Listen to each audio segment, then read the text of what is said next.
Birungi era nga bw'olaba amaziga merere omukyala bambi amaziga gamuyiseemu nga wakaaba nga wagamba tulina ennaku indeed era ennaku njereere akukulumidde abakesisiye ndowooza emmere ogiraba balinga yonna yonna gye baayiye badaagezaako okuwaata naye olwo batuuse buli kimu ne bakiwa mu ttaka. Yes, nga tuvuddeko munnange musajja mukulu Frank Gajumba avuddeyo n'alangira Matthias Mpuuga Finito obukodo amulangidde obukodo buva ku ki biibino Mpuuga mukodo mukopi mukodo Mpuuga omukulu erinnya ebbisi n'atakuwa mitwalo 2 kati ezo ssente miliyoni 5 yali sacrificinzeko miliyoni 10 nekimulwanira yagenzo bijjukira obudde bugenzi wana abantu bali bana abasinga obukodo bukopi Namboozi ekiya person tagaba Namboozi sikugaba bukopi owokubiri omanyi mukodo lukwago yes. Allahu Akbar lukwago omutemako ekigere natakuwa mitwalo 5 Segona alla mukoja wangu yo Segona alla yagamba mu ababa babe batubba nenga yavuga nene tagaba nimula gwene bide muwanga kivumbi tagaba oyo omuzuku omusibisa amagumba gabajjajjawe natakuwa mitwalo 5 ate balwanyisa sympathy card tubalwanirira kati ze kiringa kyo kyensabirira kyensaba Allah omubaka yenna asusize emyaka 10 mu parliament 15 tasana kudda bisanja bisatu tadda omuntu yekka gwe tuwa option gwe tusympathizing esemuju waye muntu abeera ku TV n'abeera ku radio n'abeera mu parliament n'akuwa facts and figures ne Namboozi byamwe biwulidde munnange si bigambo byange mwandigambye ensala omugambo naye nga byo si byange bigambo bya Frank Gashumba. Ate nga tuvuddeko munnange ye omukulu Dr. Hilda Manne naye nga amanya gamatuufu ye Honorable Hilary Kiyaga avuddeyo n'atangaza ku katambi akatambula nnyo ku mitimbagano era akatambi akaviirako abaana okubanga bamusabula bannange baavuma ono bannange bamuisaamu eggaali kagamba nti mmwe mukalabye kati naye nga akatambi kadda era nti His Excellency Robert Kyagulanyi Ssentamu yakalaba dda era mbwe yasooka n'okukalaba. Honorable Robert Kyagulanyi Ssentamu at the moment. It is smooth. It is smooth. Really? Yes. Era antuma actually public knows yakalaba akatambi ako naye omuntu eyasooka okukalaba era nampeereza n'obubaka nangamba comrade my brother you have to be persuasive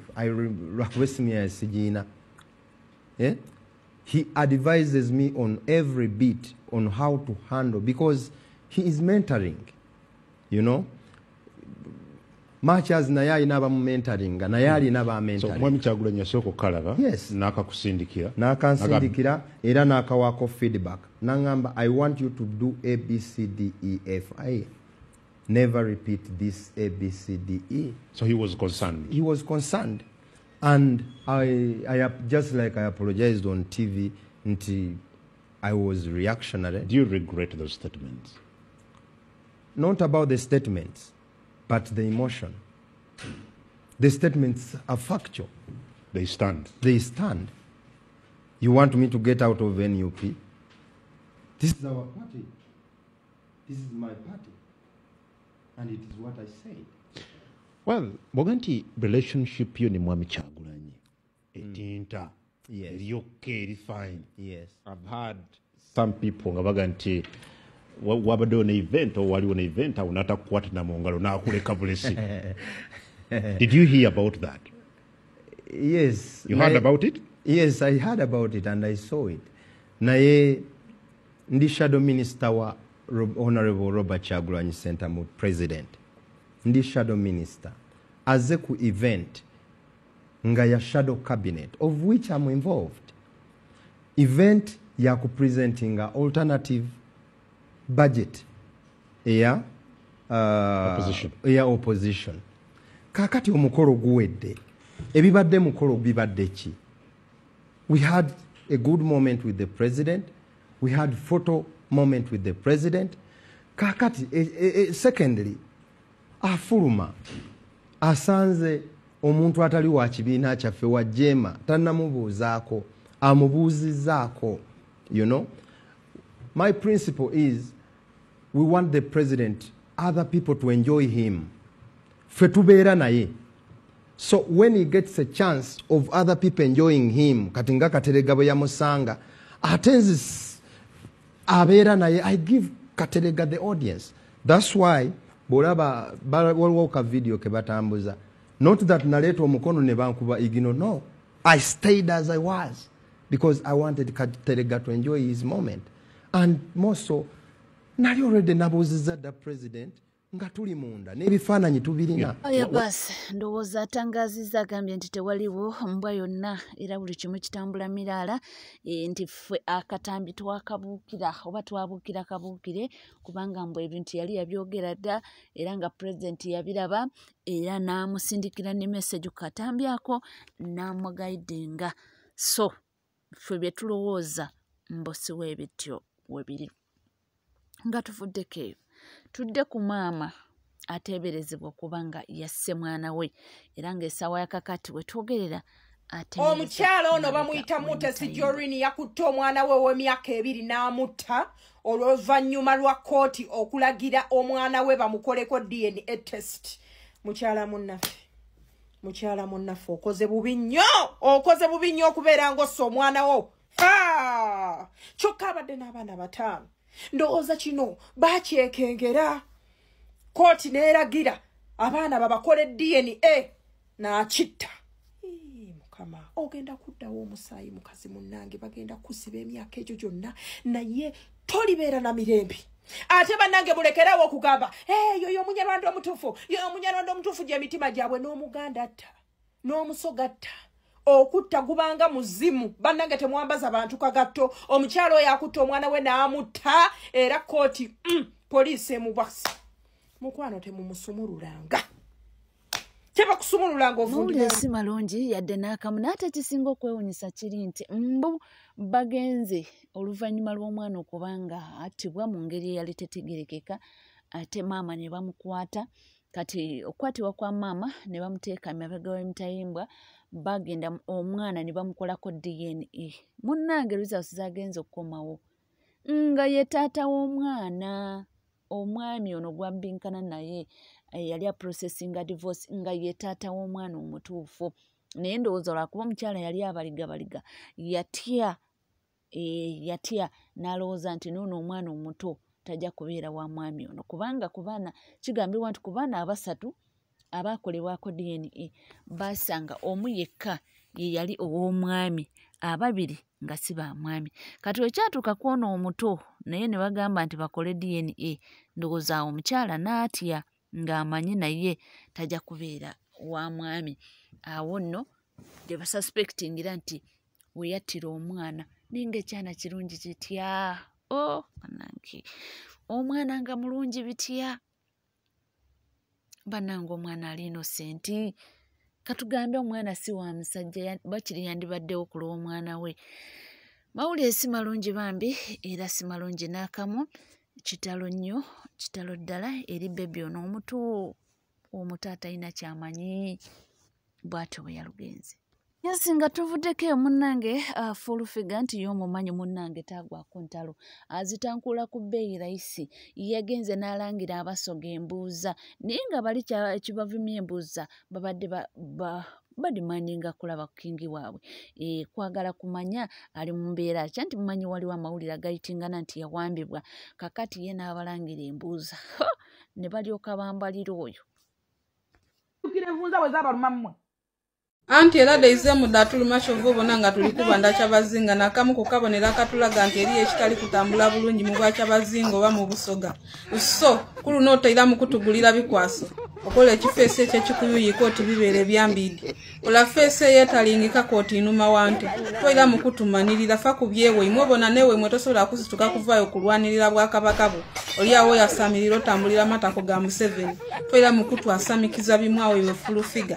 Ebusogezirawo ogwozira yona kifo. Mulubiri okola yongani. Kyabazinga yagabwira abantu kuyidi wabeire wamuboine kukunga vaya yogera. Oya samiriro ti owunga gakangu. Gwe bibere byo bikuli otimalewa. Toira mu kutumanirira. Kole ebine byo bikuli otibuti bwa bibiriti. Ekikazi kino kyansina. Mu munwa gwe yandala otirastika ya kumunia toira mu kutumanirira. Gasi ya bulolo. Bamugambye taddamu kubamanyira bo bali mu kubanja kyabazinga waabwe bwe embuza z'abaluma era mbuza zzeemu baluma mbuzi baziraga nti waliwo ekitali kituufu mu kingdom yaabwe so nti abaveeko babanje kyabazinga waabwe mu bulungi. Tuvuddeko eyo munnange tudde ku nsonga y'omwana mulenzi essaawa yakakati omugenzi Kimwongezi Sulaiman yatiddwa oba yatibwa mu bukambwe eri Uganda. Ekintu kino kirese abantu nga bali divided ate kisinze okuneewuunyisa nti abaana bava mu Western ate kyabakubye wala nnyo naddala abali mu forces. Kyabakubye wala nnyo kubanga jjukira w'oyingira forces baba bakudeployinga Uganda yonna. Kitegeera ekintu ekyo so oba tomanyi bagenda kuteekawa nti ate kati ebintu ebikolwa nga bino bwe binaatandika okubanga bigenda mu maaso w'ebiti mbu kijja kuba kibi nnyo kubanga nabo abaana baabwe bali mu bitundu eby'eggwanga eby'enjawulo. Ono mumutidde eno oyo omwana abadde ava Kapchorwa nebbi abadde Kapchorwa yes abadde ava nzaalwa ye Kapchorwa naye ate Kapchorwa naye waliyo aba Western abangi era nalabye wano nga bakyogerako nti naffe gye tuli eno ate bino biki bamaama baffe twalabye bataata baffe nga mwe abakulembeddemu okubanga mukola ki mutta omwana oyo bambi kyabadde kikolwa kibi nnyo era nga ndabye abantu bangi abavuddeyo ne bakivumirira abamu nno ne batuuka n'okubanga bagamba omwana ono nti wakoze bubi wabadde obasindirira amasasi n'ofaako nabo nti naye era walese n'olaba nga tekisaana bannange. Badde ngoberera sitole eno era nalabyeko mukyala w'omugenzi mu mawulire ng'agamba nti yagenda n'alambula ku bbaawe we yatuukayo n'amugamba nti seewulira bulungi n'addayo n'amutuwalira eddagala n'amugamba nti kenamiza eddagala kati neewulira bulungi era gwe genda ewaka tofaayo tulinde olunaku oba lw'okugala ki lw'okugenda mu kooti ate nti babadde bakyali awo nti ate simanyi embeera yeyongedde okwonooneka kumutuusa mu ddwaliro kirabika yafiiridde mu ddwaliro nga bamutuusiza mu ddwaliro so kyandibanga bambi oba yabaddemu obulwadde okusinziira ku ku ndabika y'omukyala omwami ono eyafudde teyabadde mu buvuka alabika yabadde mwami mukulukulumu so n'ebirwadde tebiwulamu naye ate omwami yali mu prisons teyali mu kadukulu ka poliisi naye ebyembi omwana bamutira mu bukambwe omulonzi omuto ekisinza n'okuneeyongera okunkwasa ennaku nti omwana ono nnaku olwo lwe bamutta yakola ne video call n'ayogera ne sisita we nga bali ku video call nga musanyufu bitya nga baseka kumbe nga lwe lwali olunaku lw'olusembayo okubanga oba oliawo ayogerako n'ebeewaabwe naye abantu bangi ebungedde okubanga bakukulumira ekikolwa kino ekyakolwa abantu b'eibanda. In the video I posted about the death of Sulaiman Kimwongezi, there are very many comments. Others are filtered. Pananga, people of Ibanda, Pananga, you have showed a very bad heart. In this world, people are heartless, Pananga. Muina mutima mubi bambi. Too bad. When I was growing up, I saw mothers have children's love. In the video, I saw mothers were on the front line, ordering even this innocent soul to be killed. Pananga people of Ibanda, why are you holding laws on your hands? Why do you kill people for? Chibinyo banange. If I can ask those mothers who are on front line, if that one could be your kid, how could you really feel? How could you really feel? Banange chibinyo banange, it is bad. It is so hurting. If that one could be your kid, just wear that suit. If that one could be your kid, how could you feel? Pananga, leaders of Kapchorwa, we need justice for this little soul. We need justice for Sulaiman. Don't just live like this. Leaders, even parents of that boy, tag the leaders of Kapchorwa. Tag them, we need justice. This is so bad. How can you kill the servant of Uganda? A civil servant. If I see even people who were killing him, people who are frustrated in the villages, useless people, tabaina chakudako, they think very little. How can you kill a worker? Someone keeping peace for you. If that hurt, why do people bring?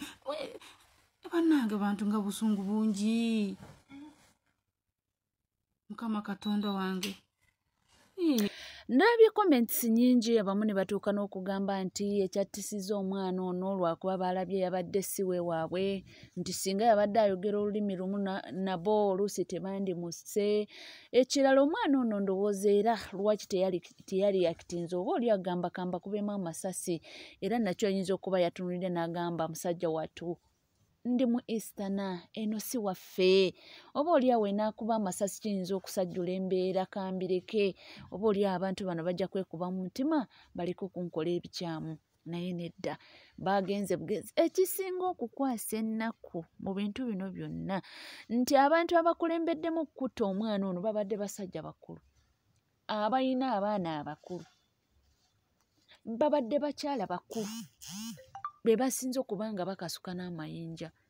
Jjukira sizoni gye tuli mu sizoni y'okusoma, abaana abasinga ba youth babadde ku masomero, babadde baami bakulu abalina abaana, babadde bakyala bakulu abalina abaana abakulu, babadde bakulembeddemu okulumba omwana ono. Bambi baba bamukasukira amayinja naye nga tabaanukula. We yabadde okufulumya amasasi era yafulumiza amasasi n'akuba waggulu. Bannange, ebintu bino kyannaku nnyo ky'omulenzi ono yafudde mu nnaku ey'ekitalo n'obulumi obw'ekitalo. Naye kyebuuzibwa nakyo kiri nti eyadiployinze omwana ono, omwana omuto bw'ati DPC n'osindika omwana agende omu yekka bw'ati mu bantu abo, ate ng'omanyi nti agenze kugaadinga abantu abafiiriddwa. Omwami ono eyafudde abadde ali mu kadukulu ku musango tempted murder bwe yabaddeko, oba tempted murder, bintu bwe bityo. Naye n'osindika omwana omuto, omusindise bw'omu bw'ati agenda agadinge abantu, omuntu afudde mu nfa bw'etyo etanategerekeka. Mwabadde musuubira ki? Bannange, nalabyeko abantu abamu abaserebulatinga, weewaawo oyinza okuserebulatinga nga tekiri mu famire yo. Kituufu tulina enjawukana mu bintu bino ebyobufuzi, naye abaana bano bagendayo lwa bbula ly'emirimu.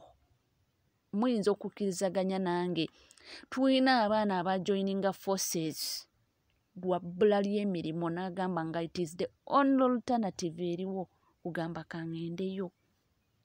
Bangi omwana agraduatinga n'atuula ewaka opportunity nejja n'agamba kammale gagenda.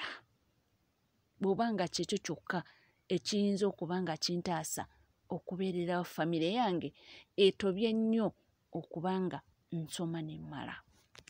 Okitegeera? So mwana ono yafudde mwana muto katalina kyakoze. Yafiiridde mu bulumi obw'ekitalo baganda baffe. Mu bulumi obw'ekitalo naye ng'ababadde bakikulembeddemu bataata abakulu abalina abaana nabo abalina gye bali gye bakolera oluusi nga tebalina mu eriya yaabwe. Bamaama be badde bakulembeddemu okukasuka amayinja abakulu nabo abalina abaana abatali mu bitundu byabwe oluusi mwe bakolera. Kino kitulekawa. Kino kitulekawa bantu bange. Ate nno nsobola okukakasa nti singa omwana ono oba oliawo yabadde wa lulimi lwabwe yabadde afa nabo, yabadde agenda basindirira amasasi afeeko n'abantu nga 10 oba n'omusobyo. Naye katusabire omwana ono Mukama amuwe ekiwumulo ekirungi era amusonyiwe byonna ebyamusobako. Abadde yakava mu kisiibo, jjukira abadde Muisiraamu, Mukama yamusobozesa okubanga Idi yagimalako kisiibo yakimalako n'atuuka ku Idi naye bambi tebyasobodde kubanga bimutambulira bulungi. Mukama yagaba ate era yajjawo naye nga bambi si birungi yadde nakamuwe bali kubanga weekuumidde ku NCK TV. Nkugamba kimu nti munnange bw'obanga tona subscribinga kekadde subscribinga, ringinga that notification bell, sharingo likinge, ebisigadde nkomawo nabyo tovaawo.